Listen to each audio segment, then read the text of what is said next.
Assalamualaikum warahmatullahi wabarakatuh.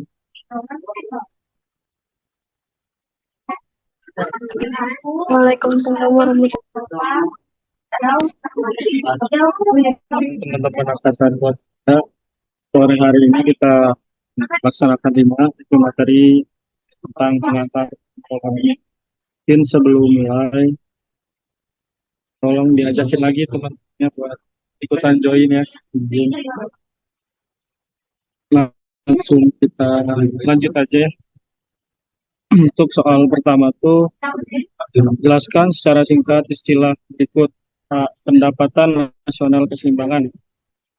Pendapatan nasional keseimbangan adalah keseimbangan yang mengacu pada kondisi di mana pendapatan nasional suatu negara sebanding dengan tingkat pengeluaran dalam ekonomi. Dalam situasi ini, tidak ada ketidakseimbangan antara pendapatan yang dihasilkan oleh masyarakat dan pengeluaran yang dilakukan. Dua, treatment,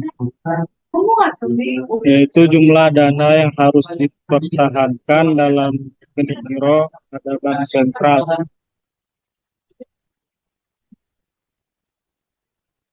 atau pada bank responden dalam bentuk kas rekening giro yang merupakan cadangan wajib minimum di bank sentral, tidak diberikan bunga. Bank umum wajib cara cadangan wajib minimum pada bank sentral. C. Kebijakan fiskal produktif.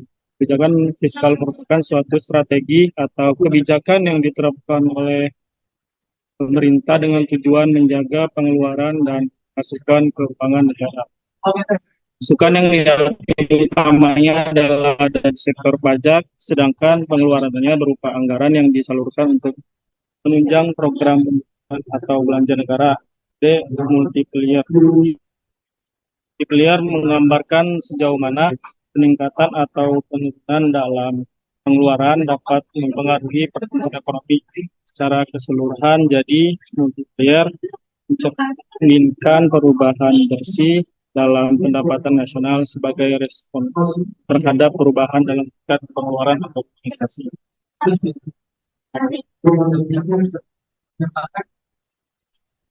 Ini suaranya jelas nggak teman-teman? Jelas, Kang. Kita lanjut soal kedua. Di sini soal kedua tentang ekonomi, dua sektor ekonomi.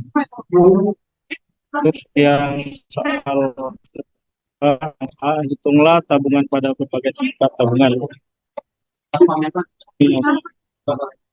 Hitunglah tabungan pada berbagai tingkat tabungan. A. Mencari jumlah tabungan. Rumus mencari tabungan adalah S dengan Y dikurang C. S sama dengan tabungan, Y pendapatan, C konsumsi. Nah, untuk jawabannya, S yang Y ini kan Y itu sama dengan YD. Sama S yang pertama, Y yang pertama 0 dikurang 225 sama dengan negatif 225. Terusnya juga seperti itu cara menghitungnya. Tinggal dikurangkan aja dari pendapatan, Y dikurang sama konsumsi. Bisa dipahami ya.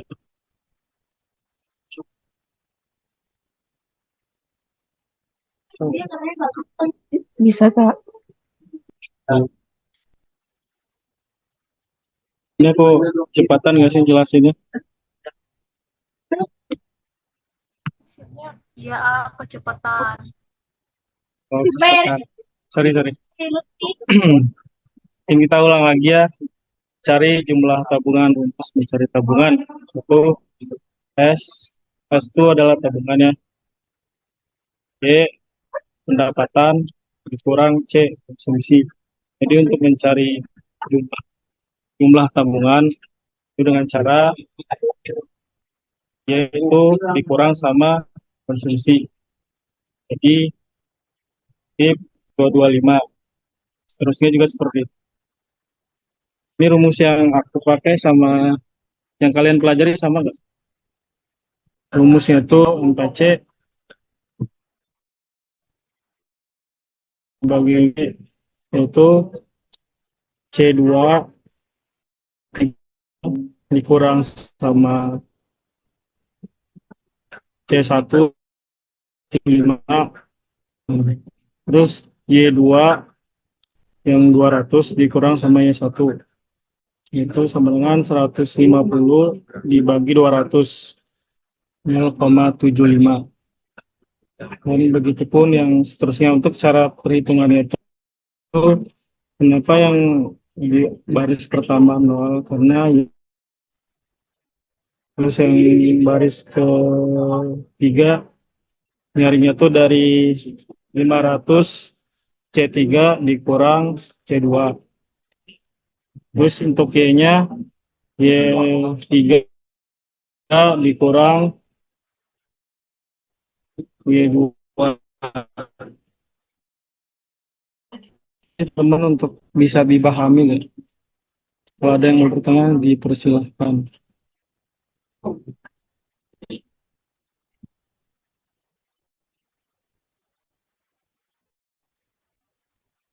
Kalau nggak ada, kita lanjut lagi untuk mencari APC-nya. Untuk mencari APC, rumusnya itu C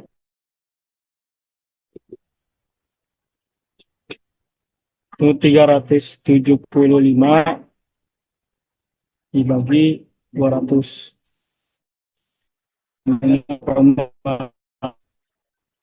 Sama juga ntar buat seterusnya gitu. Buat yang nyari kolom ketiga,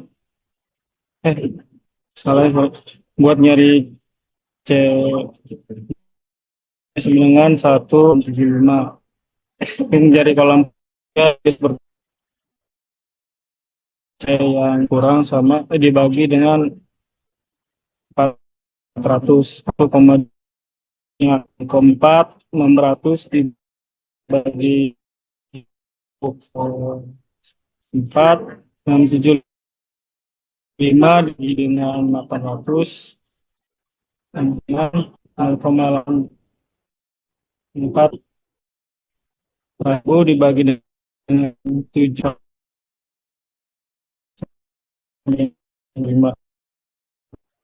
Mungkin ada yang kita tahu teman-teman atau kurang jelas gimana?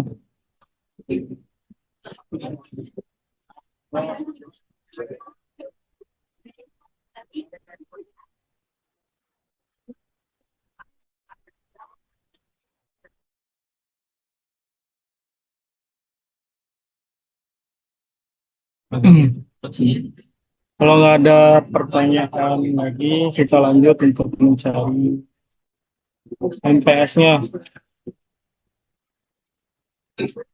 Untuk mencari rumus APS yaitu delta S dibagi dengan delta Y atau S2 dikurang S1 dibagi Y2 dibagi Y1. Sebenarnya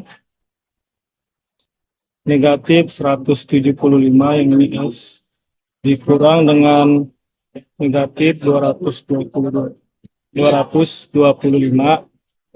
untuk Y-nya 200 dikurang dengan 0 sama dengan 50 dibagi 200 sama dengan 0,25. Nah untuk perhitungan ini juga sama dengan MPC. Untuk baris pertama tuh dinolkan gitu. Baris keduanya untuk menghitung baris keduanya MPS dimulai dari yang baris kedua S kurang ketiga C3 S3 S1. Nah, untuk Y-nya Y3 dikurang Y2 dapatlah hasil dengan 0,375. Untuk baris kelima 0 dikurang dengan 100 dibagi 200 dengan 0,25.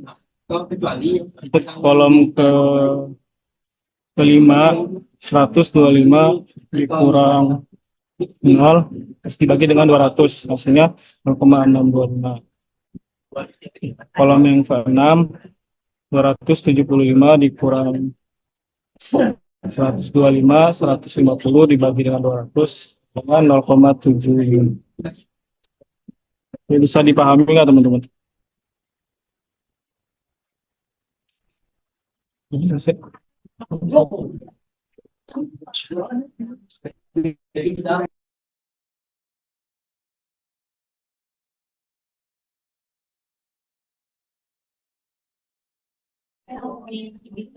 Ada yang mau dipertanyakan nggak teman-teman?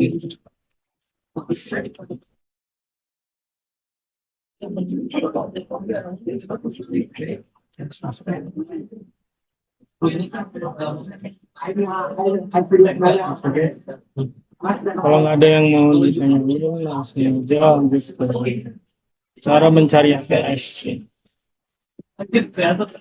Untuk mencari APS, itu rumusnya S dibagi dengan Y. Itu S dengan negatif 175 kurang dengan Y 200, misalnya 0,875. Kolom ketiga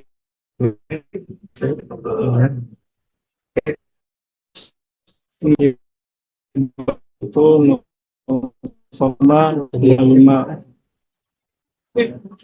Nah, yang buat kolom keempat 0 dibagi dengan 600 sama dengan 0. Kolom kelima 125 dibagi dengan 800 sama dengan 0,15625. Kolom terakhir 75 dibagi dengan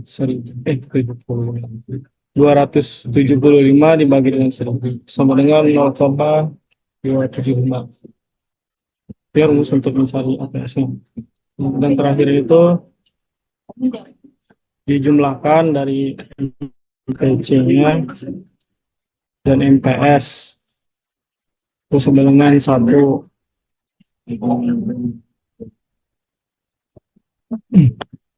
Dan begitu juga dengan APC dan APS-nya.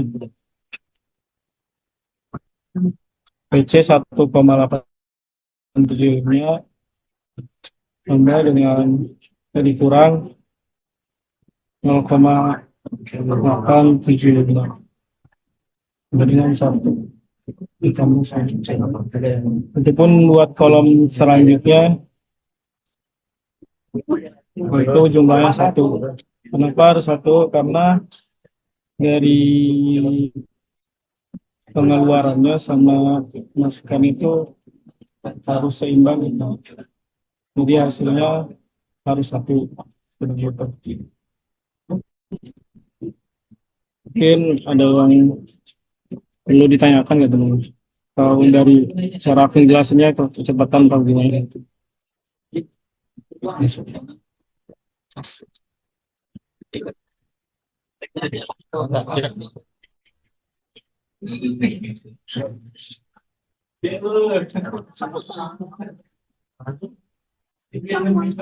Jadi,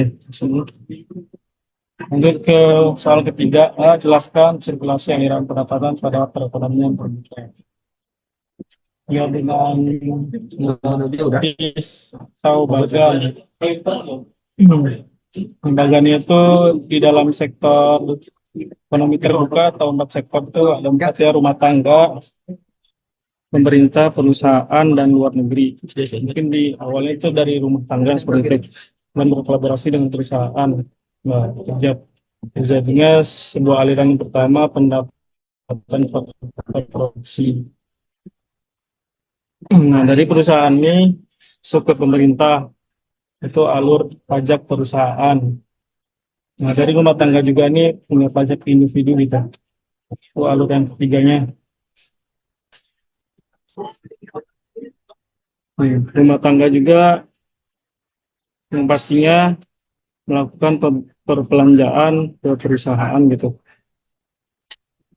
Itu yang kelima tuh dari rumah tangga itu ngalir juga ke impor ke luar negeri.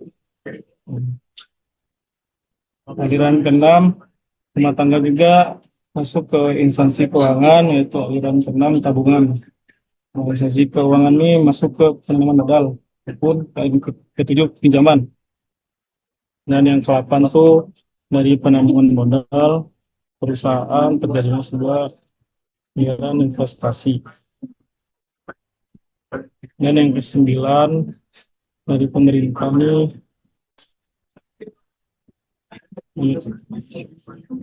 ke perusahaan terjadinya aliran ke-9 pengeluaran pemerintah. Mungkin yang ke-10 itu dari luar negeri terjadinya ekspor seperti itu. Jadi nanti soal-soal ini jangan kalau dijadikan patokan juga, teman-teman bisa mempelajari lagi gitu terkait makro. Mungkin buat soal yang keempat dilanjutkan sama rekan saya Kang Pakan.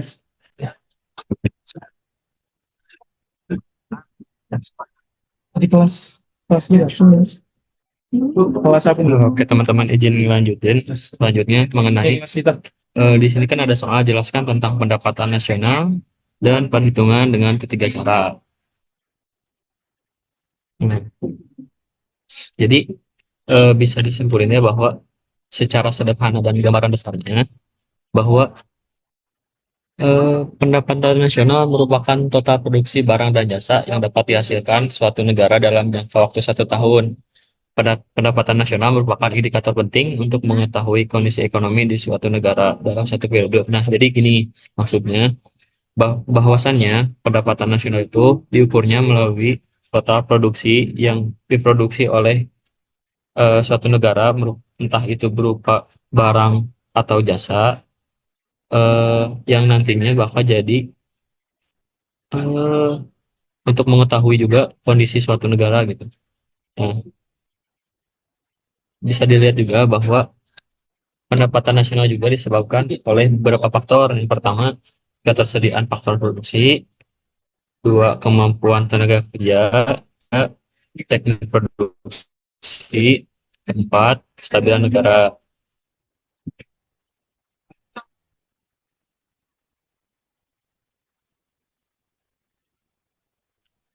Mungkin bisa dilihat ya, ini aku ngambil referensinya dari Ruang Guru, bahwa terdapat 8 konsep pendapatan nasional. Yang pertama itu ada GDP. Jadi teman-teman bisa baca juga ya dari yang aku kirim si linknya. GDP itu eh, produk domestik bruto, yaitu jadi semua barang maupun jasa yang diproduksi di dalam negeri baik oleh warga negara sendiri maupun warga negara asing. Nah, jadi patokannya bahwa gross domestic bruto atau produk domestik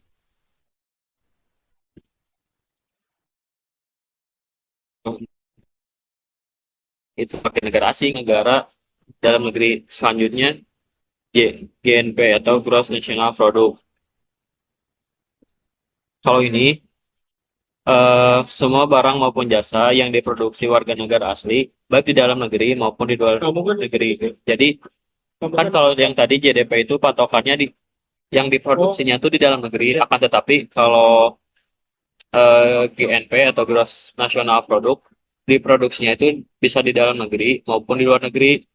Tetapi yang memproduksinya itu, yang mengerjakannya itu warga eh, warga dalam negeri gitu.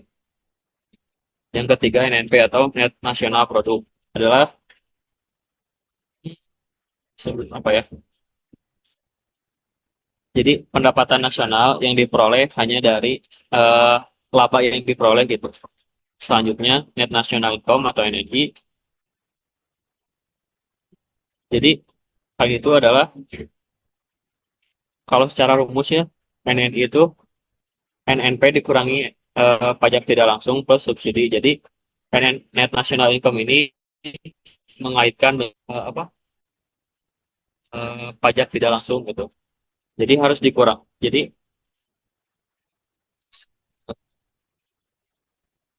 apa ya? Uang jadi uang pajak itu harus diterima oleh penjual ataupun produsen bersama harga pasar barang yang bersama harga pasar yang dijualnya. Terus jadi uang pajaknya itu wajib diberikan ke pemerintah gitu. Kalau misalkan yang selanjutnya personal income atau PI adalah bagian pendapatan yang merupakan hak-hak individu dalam perekonomian sebagai balas jasa keikutsertaan dalam proses produksi. Selanjutnya disposable income.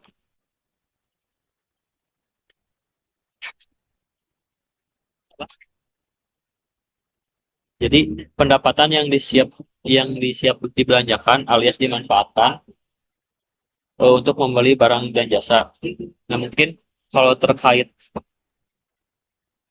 teori-teori Maya, mungkin teman-teman bisa dibaca-baca lagi sendiri. Tapi yang aku highlight di sini adalah patokan-patokan atau istilah-istilah yang biasanya menjadi landasan dasar untuk memahami materi ini gitu. Selanjutnya mengenai pendapatan nasional ini terdapat terdapat tiga cara perhitungan, sorry.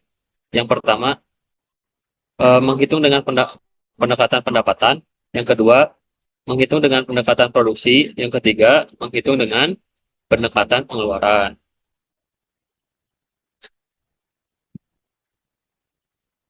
Nah, ini kayaknya ada kesalahan ya teman-teman. Ini harusnya pendekatan yang ini tuh pendekatan melalui perhitungan pendapatan ya, perlu diperhatikan. Jadi menghitung menghitung menggunakan pendapatan itu rumusnya Y ditambah R ditambah W ditambah I ditambah P. Jadi eh, yang dihitungnya itu ada pendapatan sewa, utang atau gaji, pendapatan bunga, dan keuntungan. Jadi kan di sini ada tuh sewa tanah 40.000, bunga modal 50.000, upah gaji 200.000, laba usaha 30.000. Jadi eh ini tuh tinggal ngejumlahin semuanya. Nah, kalau misalkan di si soalnya itu si apa ya? Si soalnya tuh misalkan ada investasi 20.000, terus utang 50.000, itu jangan dimasukin, tetapi yang dimasukin itu tetap merujuk pada si rumus-rumus yang ada. Jadi pendapatannya, upahnya, pendapatan yang pertama pendapatan sewanya, kedua upah atau gajinya, yang ketiga pendapatan bunganya, yang keempat keuntungannya. Jadi yang benar-benar jadi patokan saat masuk itu, meskipun ada soal-soal yang lain gitu. Misalkan ada investasi yang tadi aku jelasin. Selanjutnya perhitungan menggunakan pendekatan produksi. Nah, ini baru benar si soalnya, si judulnya. Kalau misalkan pendekatan secara produksi, rumusnya tuh gini ya, Y eh, P1 dikali Q1 ditambah V2 X P2 dikali Q2. Nah, kalau aku ya biasanya agak gak terlalu nerapin rumus, tapi caranya tuh gini, misalkan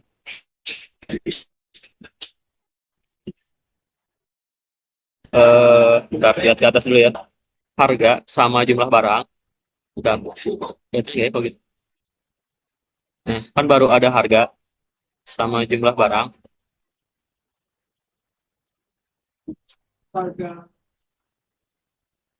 Sedangkan di sini gak ada, sedangkan di sini harus nyari nilai tambah dan pendapatannya.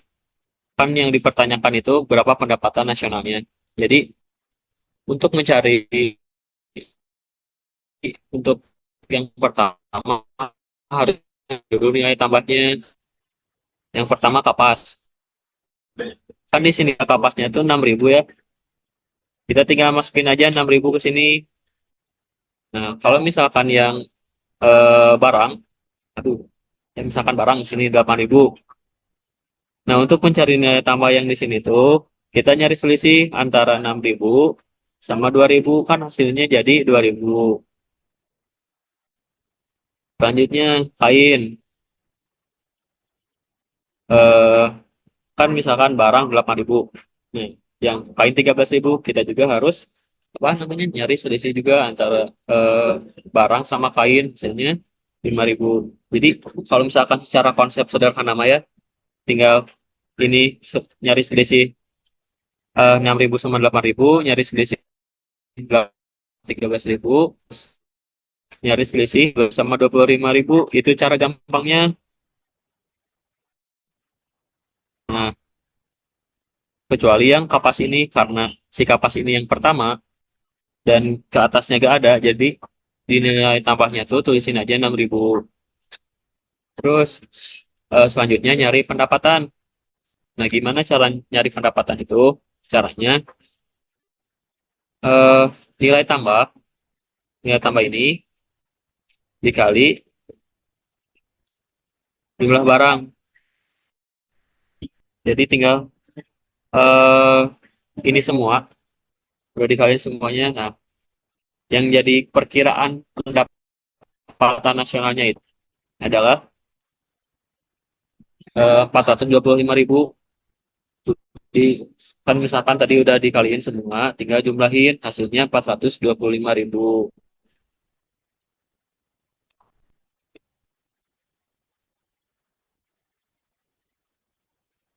dulu. Ini jelas gak suaranya? Atau kecepatan?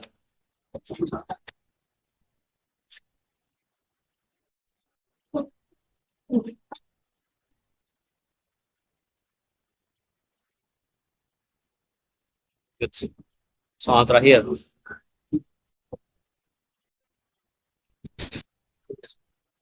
Eh, jadi ini mencari kan tadi yang pertama menghitung menggunakan pendekatan pendapatan, yang kedua menghitung dengan pendekatan produksi, yang ketiga menghitung dengan pendekatan pengeluaran.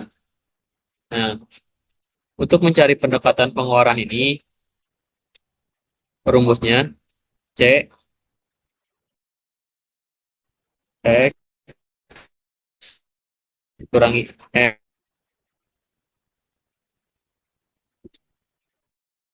C itu si G untuk M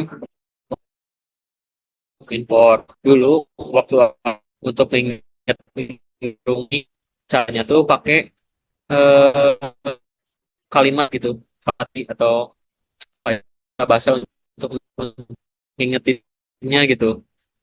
Nah, aku waktu itu cara ngingetinnya pakai kata cilok ini goreng, cilok ini goreng manis. Jadi, apa mudah inget gitu.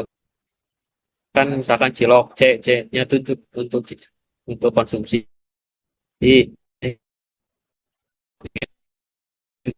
goreng G untuk pengeluaran pemerintah, ekstra mayones untuk ekspor dan impor.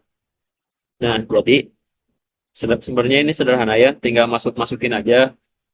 Misalkan yang pertama masukin konsumsi 200.000 karena konsumsi. Terus investasi. Selanjutnya pengeluaran pemerintah atau di sini konsumsi pemerintah, karena eh, apapun segala bentuk apapun yang dilakukan pemerintah sehingga mengeluarkan dana dimasukin ke rumus pendekatan pengeluaran. Sini 25.000. Selanjutnya ekspor dan impor. Ekspor 100.000, impornya 70.000. Nah, kan di sini bunga ya gak dimasukin. Kenapa gak dimasukin bunga ini? Karena di si rumus yang C I G X dikurangi M ini gak ada. Jadi eh, untuk bunga ini gak usah dimasukin. Tinggal jumlahin semua. Terus Si jumlah ini jumlahin. Ini mah matematika dasar ya. Eh, dengan 100 dikurangi 70. Kali ini hasilnya 275.000. Sampai sini ada karena pembahasannya udah sampai segini. Mungkin bisa ada yang mau ditanyakan atau apa, atau ada yang dibingungin, atau ada yang mau didiskusiin. Absen udah bisa.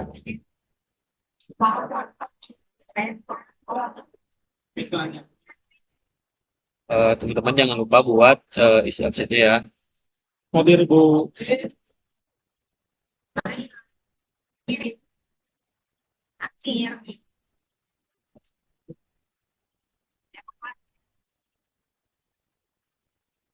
Bisa ada yang tadi baru masuk,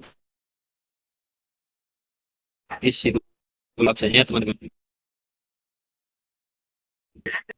Bentar, sebelumnya dari aku, mohon maaf apabila banyak kesalahan dan tadi ada kesalahan teknis gara-gara device-nya bermasalah.